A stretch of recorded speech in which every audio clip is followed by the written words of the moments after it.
I just filmed my entire introduction without pressing record on my camera, so that's excellent, fantastic. But we are here, I have now pressed record. Let's get started with today's video.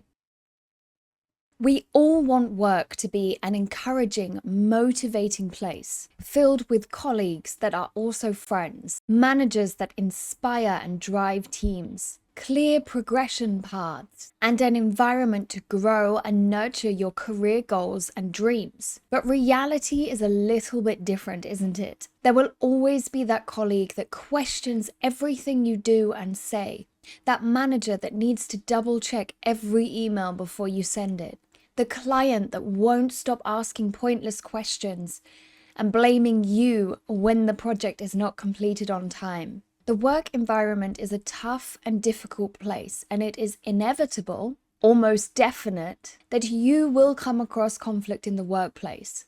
This could be with colleagues, higher management, people in the same level or team as you, subordinates, or even clients and customers. And you need to know how to handle these situations in a professional way that still makes you look good and makes you look confident. You can leave the situation feeling, I handled that correctly, and although it didn't go the way we expected, it hasn't affected my reputation. So in today's video, I want to give you some phrases and ideas of things you can say in a tense, difficult, or testing situation. These will sound professional, appropriate for the workplace, and won't leave you feeling like you didn't quite translate what you wanted to say. It didn't come across the way you wanted to. Hi, my name is Catherine, and I am a business English teacher. I work with intermediate to advanced level students. But before I became a business English teacher, I was a marketing manager. So I have a lot of experience dealing with difficult situations, resolving conflict, interviewing, hiring, doing performance reviews with my team. So all of my videos not only come from an English language point of view, but also my experience in the office, in the work environment, in a corporate situation. So if you are working with the English language or want to work with the English language, I highly recommend subscribing, as there will definitely be something on my channel that can be helpful for you. Now, enough about me. Let's get into how we can help you deal with your tricky situations at work. Our first group of phrases that I'm going to give you when you want to or have to accept responsibility. So you've done something wrong. Your team has done something wrong. You haven't done something the way it was expected of you. So these next phrases are to be used when you want to accept blame, accept responsibility, and fix that problem. The first one, I've listened to everything you've said, and I can see there is room for improvement. What you always want to do is make the other person feel like you've listened. So by telling them that you've listened, and everything they've said, I've listened to everything you've said, it's a great way of letting them know, I have listened, I'm taking in what you're telling me, and I can see there is room for improvement demonstrates, okay, I need to work on something. There's an area of my skills, my abilities that needs improvement. You can then go on to discuss how you would improve this, or ask them, if they're a manager, if they're a team leader, how they can help you improve that, what they recommend for next time. I'm going to take care of this personally. I'm going to take care of this personally. This is great if you have a relationship with a client, a customer, and something hasn't quite gone to plan. Something hasn't worked out the way it's supposed to. Now, the good relationship you have with that client or customer can be something that benefits you, because by saying, I'm going to take care of this personally, you're saying, I can see there's a problem. I can see you're unhappy. I can see we didn't achieve what you thought we would. So me, personally, I'm going to fix this, take care of this, resolve this. How can I go about solving this for you? Now, this is an excellent one if maybe you're actually not that sure what you did wrong. Or, in some cases, you're not actually wrong, but the blame is being put on you. By asking, how can I solve this for you? You're finding out exactly what the person or group of people want from you. If your manager says we're not pleased with your work, your performance isn't fantastic this month, how can I go about solving this for you? You're asking your manager, tell me what I need to do to fix it. Don't just give me bad feedback. Tell me what I need to do to fix it. Or likewise, a very unhappy customer is complaining and is upset. How can I go about solving this for you? The client can give you exactly what they expect next time. Don't do this again. Don't make this mistake again. I want discount on a future purchase. I want to speak to the manager. You're asking them, what do you want from me? Instead of just going round and round in circles arguing about something, you can find out exactly what they want from you. I can see how I have contributed to the problem. If you work in a team and the team hasn't achieved what it needs to achieve, by saying, I can see how I have contributed to the problem, you're saying, okay, I recognize where maybe I could have worked harder or faster, asked more questions. You're accepting that maybe it's not 100% your fault, but you're recognizing and taking responsibility for the parts that are potentially your fault. You can then go on to ask any of the ones I've given you or I'm going to give you. I can see how I have contributed to this problem. What can I do to solve this? What can I do to fix this? What do you expect from me? Or I can see how I have contributed to the problem. Is there room for improvement here? What can I do to improve? I'm sorry that I let you down, or I'm sorry that we let you down. Now, of course, this is just an apology. It's letting them know you didn't meet their expectations. To let someone down is not achieving what they expected of you. So I, a person, or we, a team, let them down, didn't meet their expectations. And you can link this with any of the other sentences we're going to go through today. I'm sorry that I let you down. What would you like the resolution to be? I'm sorry that I let you down. How can we solve this for you? I'm sorry that I let you down. I'm going to take care of this personally. And the last one here, let me put things right. Let me put things right. This is similar to I'm going to take care of this personally, because you're saying me, I am going to do it. But by saying, let me put things right, you're kind of asking for permission. If you would give me the chance, if you would give me the opportunity, let me put things right for you. Let me fix things. Let me find a solution. Let me adjust something so that you are happy and we are happy. We both win in this situation. I'm sorry that you experienced this. Let me put things right. Let me talk to the team, find out exactly where things went wrong, why we let you down, and then I will get back to you with a solution. Or maybe you're receiving feedback that you're not working as hard as your fellow teammates. Thank you for letting me know. I've listened to you and I understand what you're saying. Let me put things right this week and show you that I can work as hard as my teammates. In this example, you're saying, give me the opportunity to show you. Give me the opportunity to undo what I've done. Work better, work harder, work faster.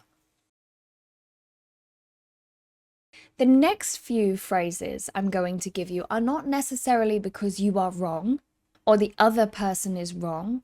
It's just that you need to find a different way around this. Maybe you can't agree on something. Maybe you have completely opposite opinions. Maybe neither one of you knows how to fix this, but you're both very passionate about your opinion, about your side, about your point of view. Let's take a breather before we think this through. Now, a breather refers to a break, take a breath. But you're not physically saying, let's all take a breath. You're saying, let's just take a few minutes outside or outside of this room in a different environment to take a deep breath, think about the situation, think about what's been said, think about how we can go forward.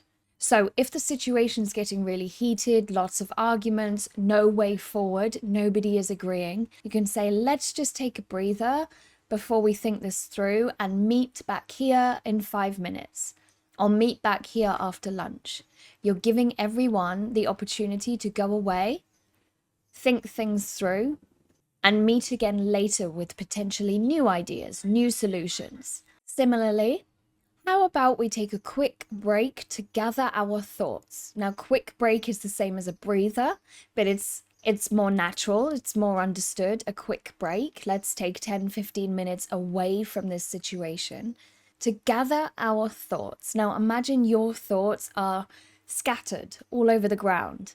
You've got one thought here, one thought here, one thought here. By gathering your thoughts, what you're saying is looking at them again and deciding which ones are relevant, which are not relevant, and taking the thoughts that are relevant to this situation. So you're literally assessing which thoughts are important and which can be forgotten. Now, often in a conflict at work, there's a lot of emotions involved, and people will argue not because it's reasonable or logical, but because their emotions are involved in the argument.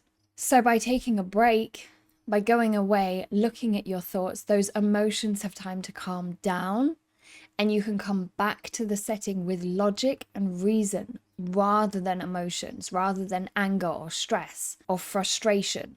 I was in a situation at work once where one of my team members was very upset with another team member, but they were friends outside of work as well, so I could see the situation was based more on emotion rather than what was actually happening at work. So I told them to take a quick break, gather their thoughts, write some things down that they wanted the other person to hear. And when we came back, we were able to resolve the solution because they were just thinking logically rather than with emotion. Thank you for your honesty. I appreciate your feedback.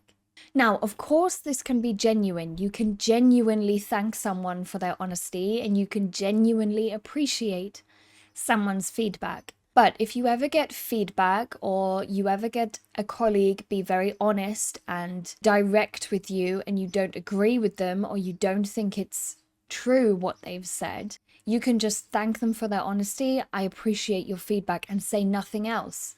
This can be difficult to do if you want to fight your case or say that's not right, that's not wrong, but by just thanking them, I appreciate your feedback, you're not giving them anything else to argue with. For example, if someone said to me, "You don't work hard, you're always late for work." Now, I know this is not true. My manager would know this is not true because they can see what time I'm at work. They can see how many projects I get finished in a week. They can see how the clients interact with me. So this person's feedback is irrelevant. It's not important because it's not true. But instead of me saying, "Hey, that's not true, I do work hard, I do this, this will escalate the situation. I can just say, "Thank you for your honesty, I appreciate your feedback." As simple as that. Now, of course, if you did this with a client or a customer, it would leave questions. Okay, and what are you going to do about this feedback? But with colleagues that aren't necessarily giving you valuable feedback, you can just thank them and leave it at that. Tell me more. I want to understand. Now, maybe you're in a situation where you have been accused of something, or you're being told you're not working hard, or another colleague is very disappointed with you, but you're not 100% sure why. You don't know what you've done wrong. You can ask them, "I want to understand why you are upset. Could you tell me more? Tell me more. I want to understand what's frustrated you. I want to understand where I've gone wrong." Now, this means they have to spell out exactly what it is that you've done wrong. And from their response, you can understand, is this actually something I need to work on? Or is this just something they're frustrated about?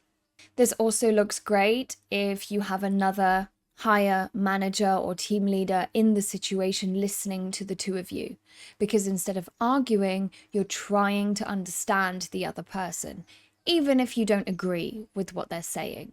What can we do to change this situation?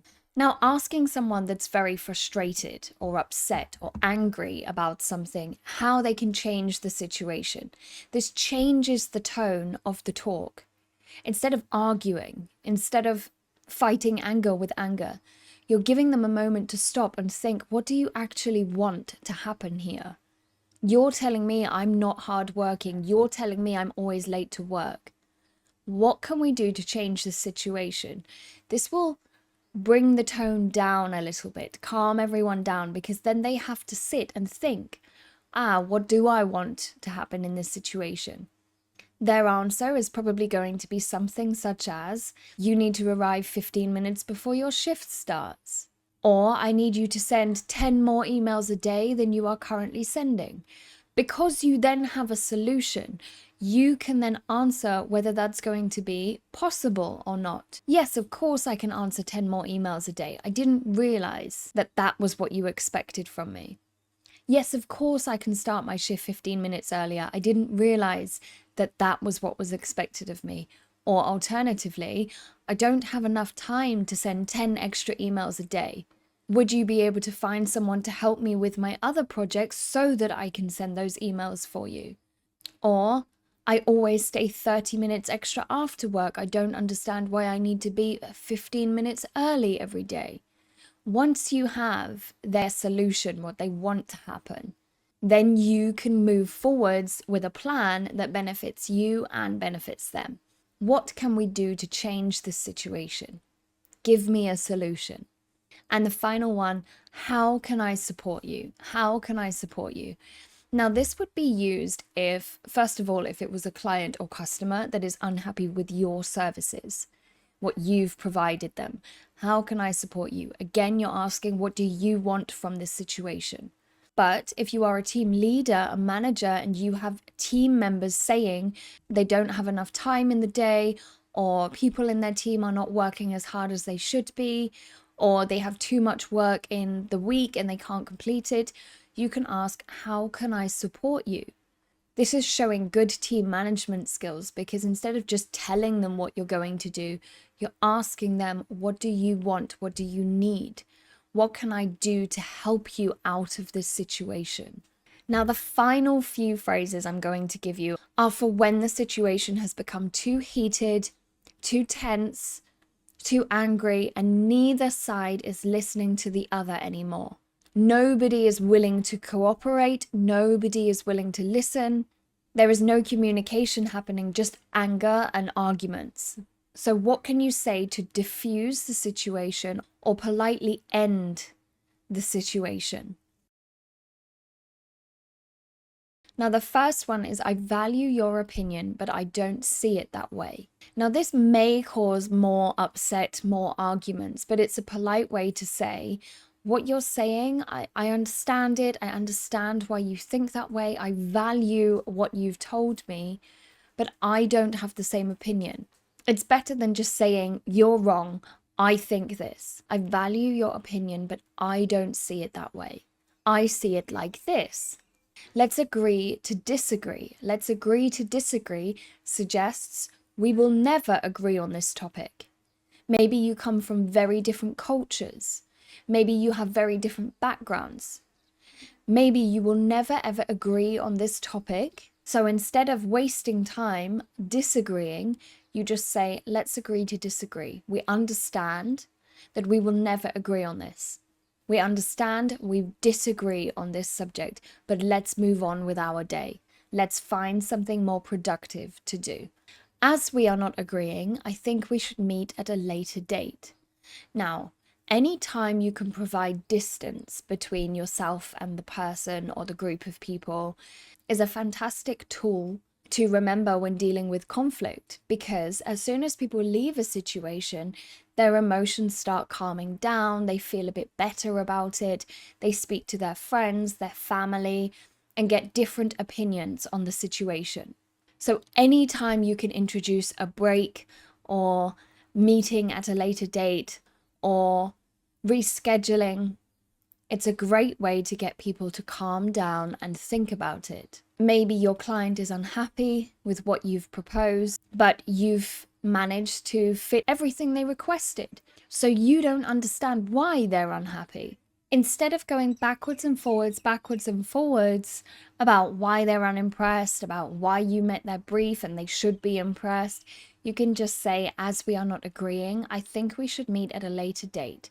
Do you have availability next week? I will gather my graphics design team and my marketing team, and we can discuss a new approach. We can discuss how you want to go forwards. We are going round in circles here.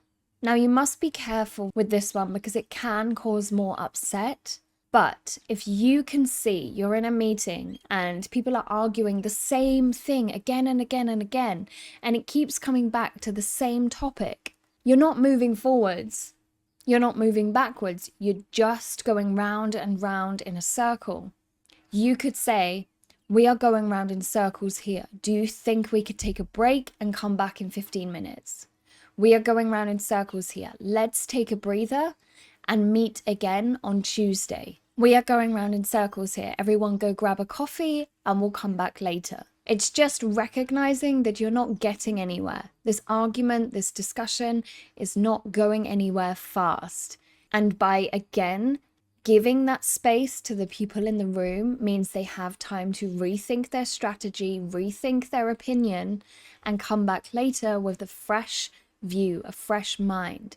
I sense some tension between us right now. Use this with any of the other phrases I've given you, and this can be polite. But if you just use it like that, it can come across as maybe a bit sarcastic, because of course there's tension between us. But if I was to say, I sense some tension between us right now, let's take a quick break and meet later.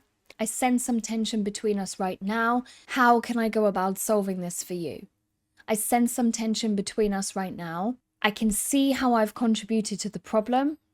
I'm going to take care of this personally for you. What you're doing is recognizing that there's emotions here. You're recognizing that this situation is uncomfortable. But instead of leaving the situation as an uncomfortable situation, you're acknowledging it and saying, this is uncomfortable. Neither of us feels happy, but we need to move forwards. We need to find a new way to move forwards. Let's rewind and start over. Now, of course, this depends on the situation. It may cause more anger, but if you can redirect the situation to an earlier point where you were agreeing or achieving something before the argument started, before the disagreement started, it might be a good way to do so by acknowledging that and saying, let's rewind and start over. Catherine, you were talking about the marketing strategy for 2024. Could you go through that with us? Or let's rewind and start over. I recognize the client is upset with the quality of the product. What can we do to fix that? What can we do going forwards? What solution can we provide for you? So you're taking it back to a point before the negative emotions started, before the tense topics started. Or maybe you're in a performance review and you've been given some very unfair feedback. You feel like what they are saying is not correct. And you've tried to explain this, but your manager's not listening. Let's rewind and start over. I understand you feel I'm not working hard, but could you give me examples of exactly when I have not worked hard? Let's rewind and start over. I understand what you're saying. You think I'm not a team player, but could you go through some of the positives that you've written down for me? It's taking the conversation back to an earlier point, back to when tensions were not so high. Now, Forbes magazine suggested that these 5 words could really help change a situation, a tense situation, a conflict situation. What else could this mean?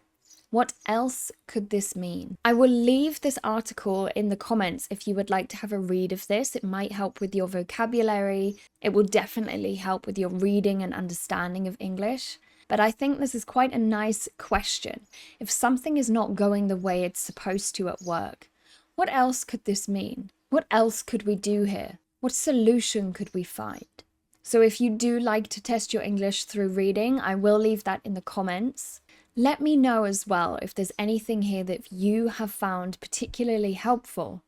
Have you ever had a really difficult conflict at work that you either dealt with really well or didn't know how to deal with? I know when I was still in my job, still in my career, my previous job, my previous career, it took me a long time to learn how to deal with conflict. And I picked up some of these expressions by listening to others, trying to diffuse situations, trying to calm people down.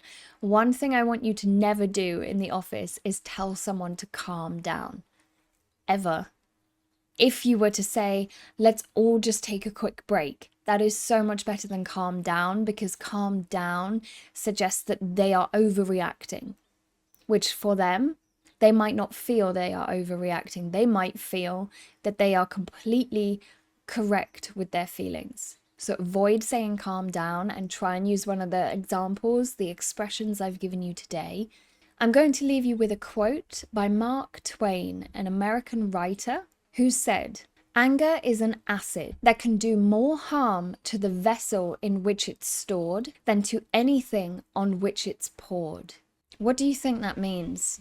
Do you like that quote? Do you dislike that quote? Do you think it's true? Do you think it's not true? As always, thank you for being here today. I hope you found something in this video helpful, and I really look forward to seeing you in the next video. Have a fantastic week and a good day. Goodbye.